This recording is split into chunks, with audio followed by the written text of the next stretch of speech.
Hola, buenos días, buenas tardes, buenas noches, dependiendo de qué hora sea cuando están escuchando esta pastilla.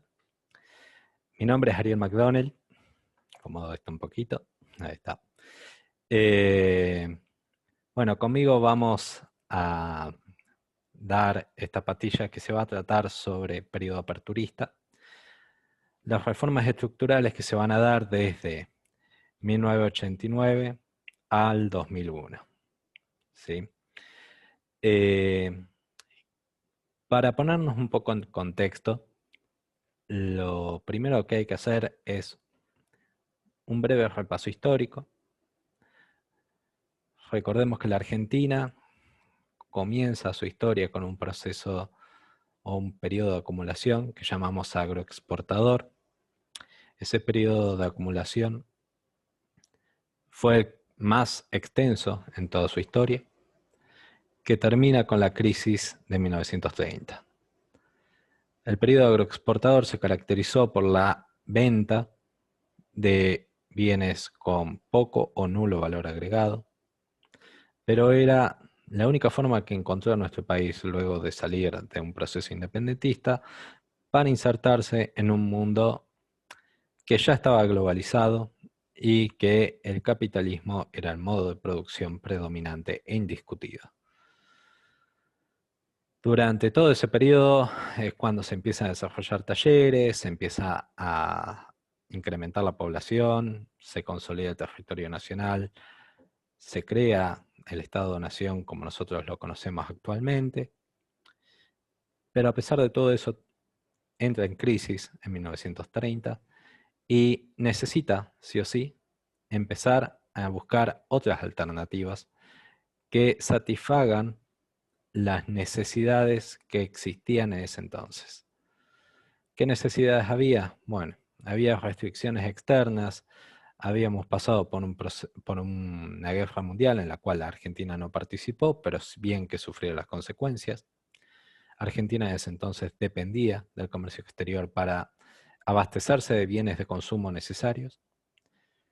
Y por otra parte, la falta de divisas, que siempre va a ser un problema dentro de nuestra economía, obligó a los gobiernos de ese entonces a buscar en el mercado interno solución a esta demanda insatisfecha.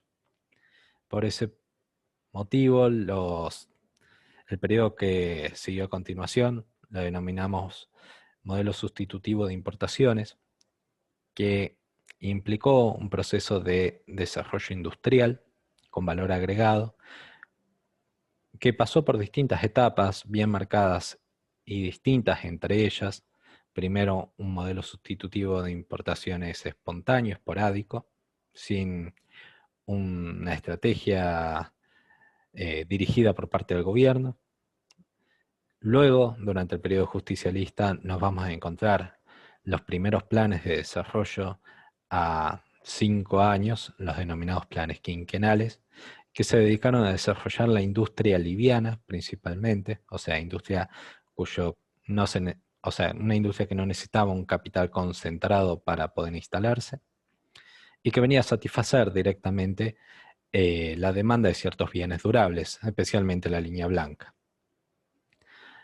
Luego de 2 planes quinquenales, el modelo justicialista es reemplazado por el modelo desarrollista, que la característica principal que tiene es un intento, un fomento al desarrollo de la industria pesada, que necesitaba mayor capital concentrado, y para lograr eso lo que se hace es abrir el juego a capitales extranjeros que se asientan en la Argentina y empiezan a desarrollar distintas líneas estratégicas que eh, termina funcionando durante un tiempo, pero después finalmente entra en crisis una vez más por la restricción externa. Acordémonos que nosotros decimos restricción externa a la falta de divisas que necesita Argentina para poder sostener un modelo de acumulación dado.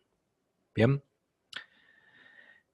Este periodo desarrollista termina con un golpe militar en 1976 y este modelo desarrollista es reemplazado por un modelo aperturista.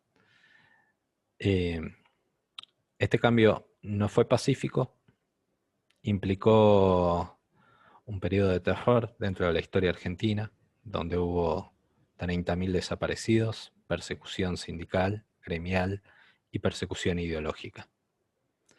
¿Por qué sucede esto?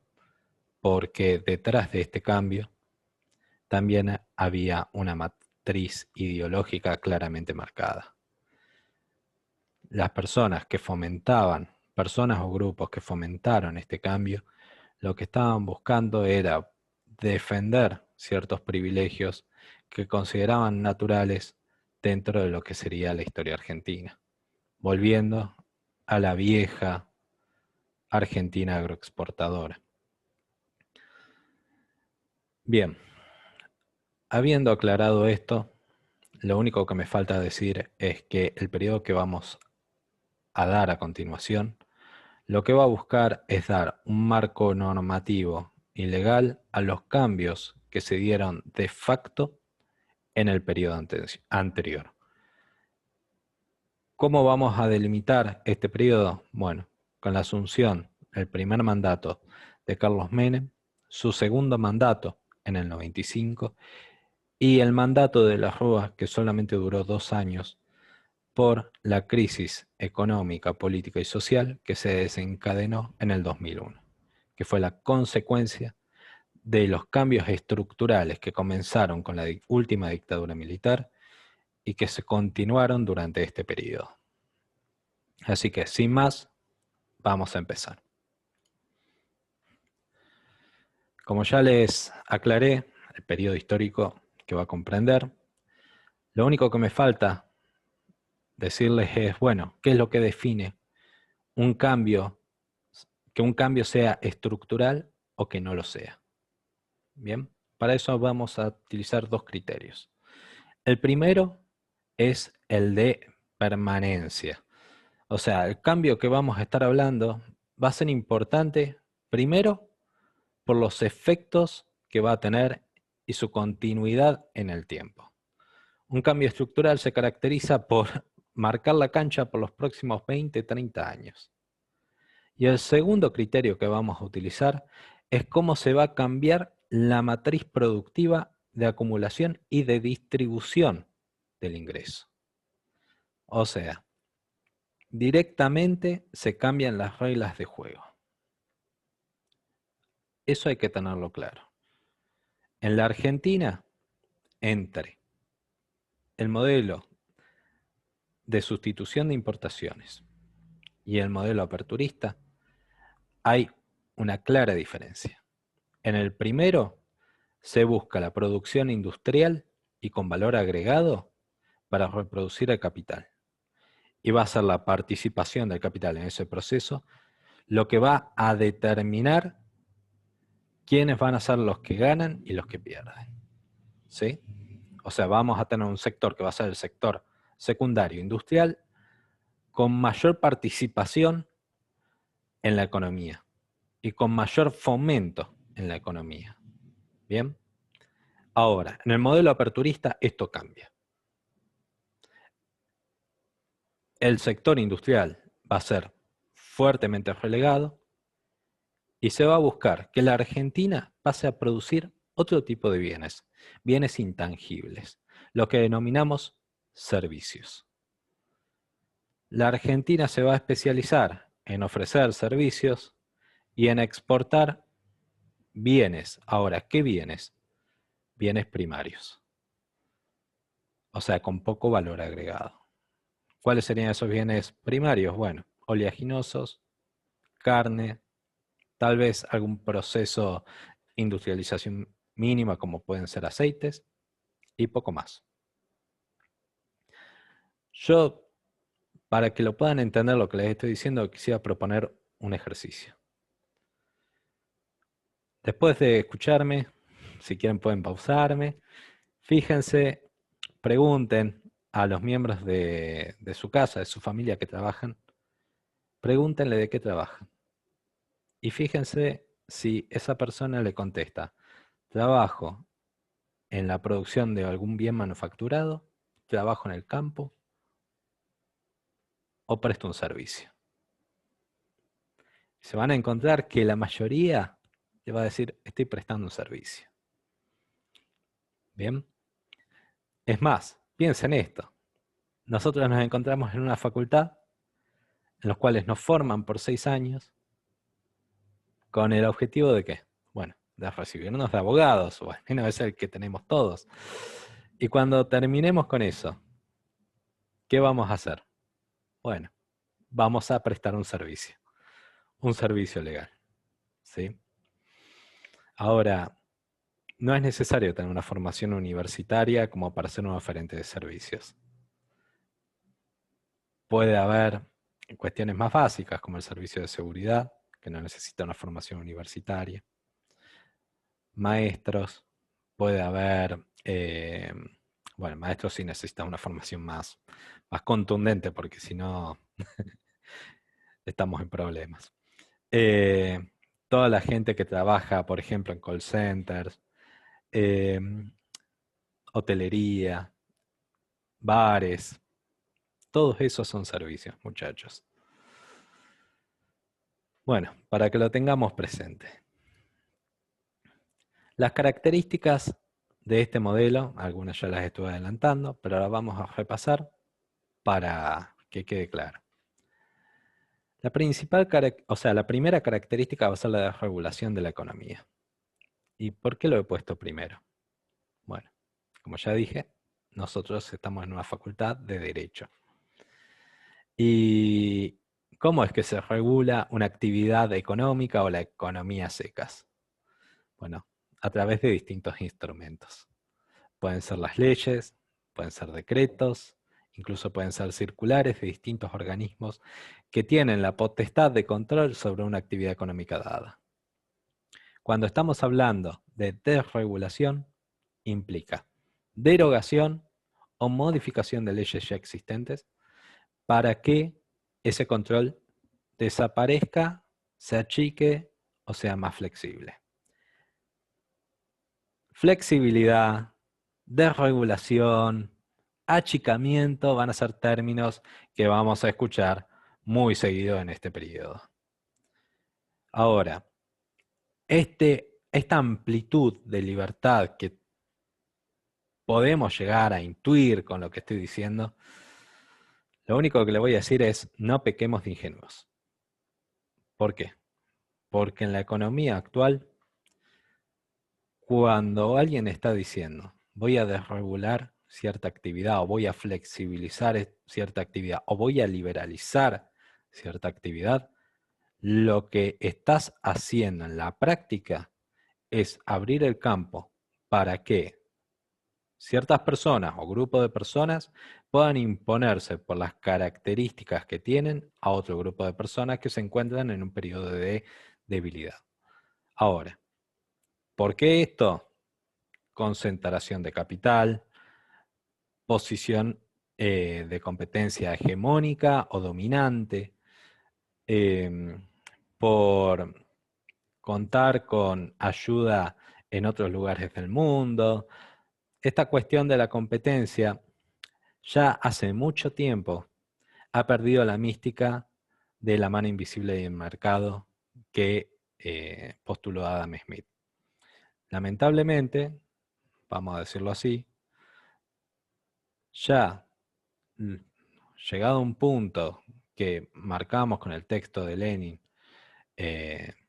sobre imperialismo, el mismo capitalismo impide la libre competencia, porque ya a esta altura hay grupos económicos y capitales con suficiente poder como para poder hacer el monopolio sobre una actividad dada o una posición estratégica dada, haciéndolo imposible poder competir en un margen de igualdad mínimo.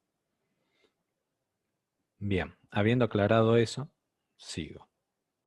Apertura del comercio y circulación del capital. Bueno, este cambio es el que le va a dar nombre a este periodo. Con esto quiero decir que van a empezar a desaparecer y a liberalizarse las distintas barreras aduaneras para la compra-venta de bienes y servicios y por otra parte para la entrada y salida de capital. cosa que va a dar muchos problemas al final de este periodo con el término denominado fuga de capitales. Bien. Tercer punto, dolarización de la economía. Antes de este periodo, no es que no existía el dólar, existía, pero la mayoría de los negocios que se hacían en la Argentina se hacían con una moneda que era la moneda de circulación, que podía ser el peso o podía ser el austral en el periodo de Alfonsín. Luego de que se establece la convertibilidad, que es una ley que vamos a dar, nos vamos a encontrar con un cambio cultural significante, en el cual las personas no solamente van a empezar a ver una referencia de valor con la moneda de circulación obligatoria, que sería el peso, sino que también van a empezar a tener un ojo puesto en monedas extranjeras, especialmente el dólar. Y esto lo podemos ver hoy cotidianamente con los negocios que pueden ser compra-venta de inmuebles. En los clasificados, cuando te están ofreciendo la compra-venta de un bien, te dice vale 30.000 dólares, 40.000 dólares. Bien. Esto es una característica de la Argentina que nos ha quedado de este periodo. Luego vamos a ver bien por qué. Bueno, otra característica fundamental de este periodo es la pérdida de derechos por parte de la clase trabajadora. Acá nos vamos a encontrar claramente una pérdida en la participación de la clase trabajadora del Producto Bruto Interno y de la distribución del ingreso. ¿Cómo se traduce esto en la realidad?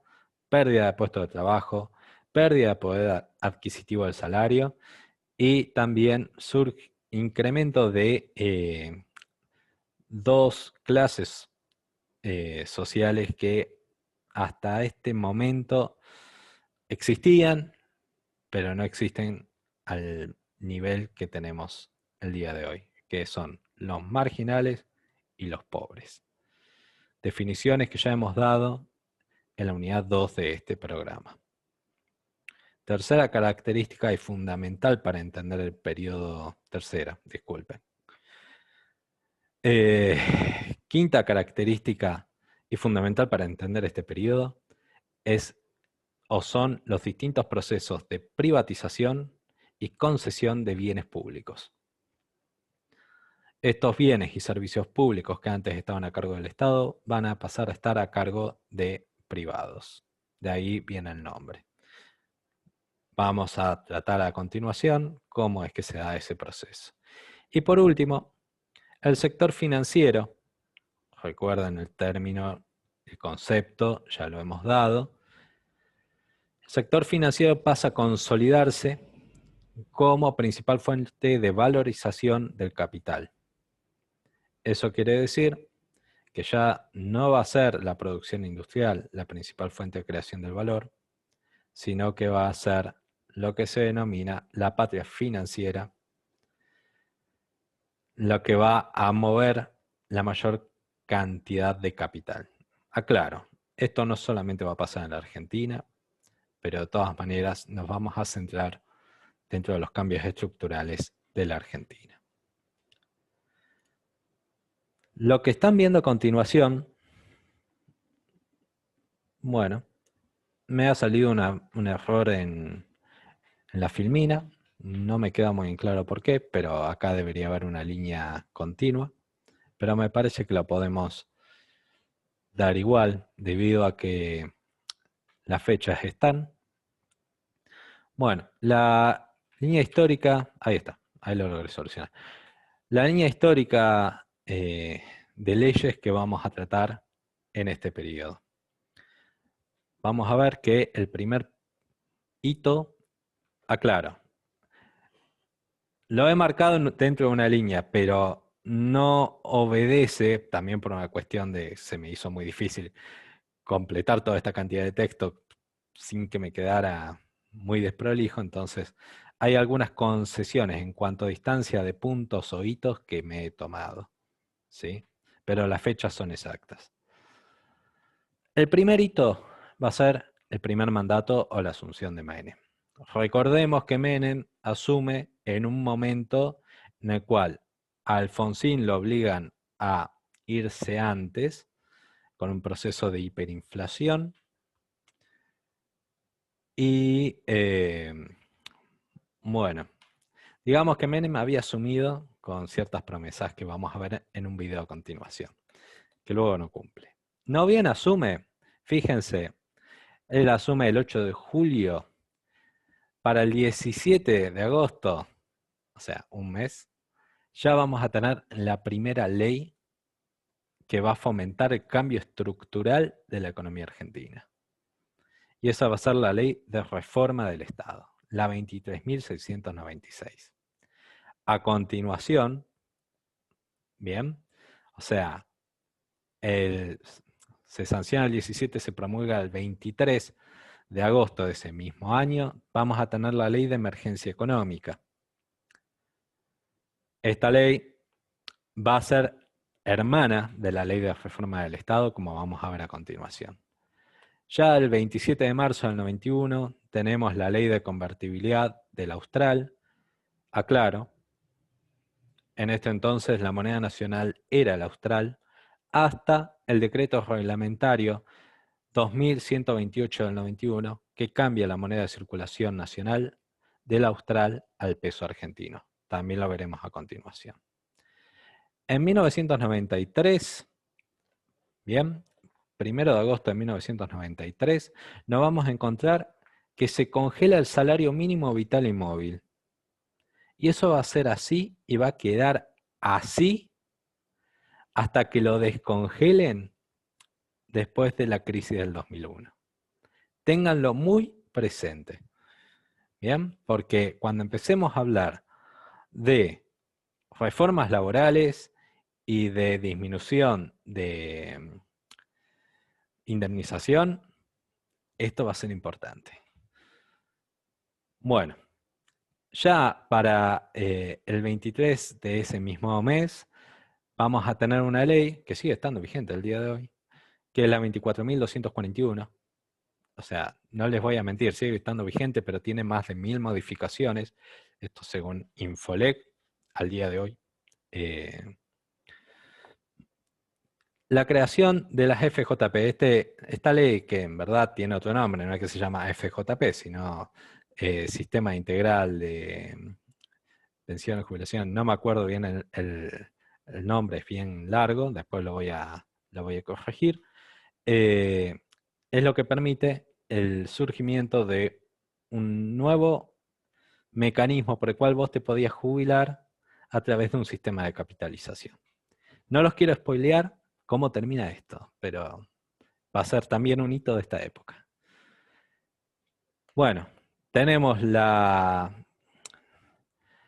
sanción de la Constitución Nacional, que es la que está vigente al día de hoy.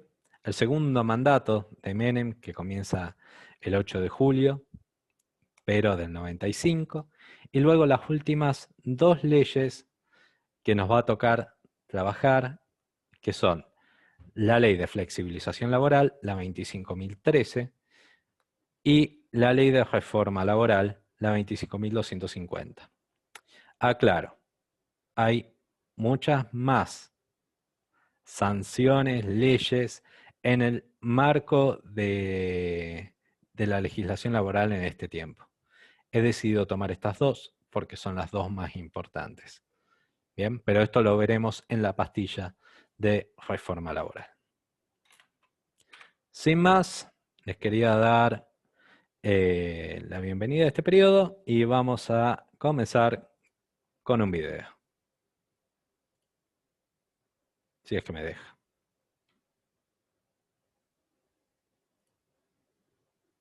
A ver.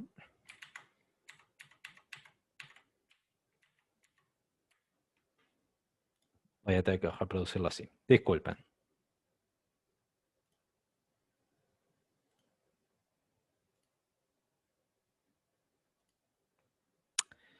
Bueno, lo voy a dejar aparte como material suplementario de esta clase. Disculpen, pero no he logrado encontrar una solución a esto. Sin más, saludos.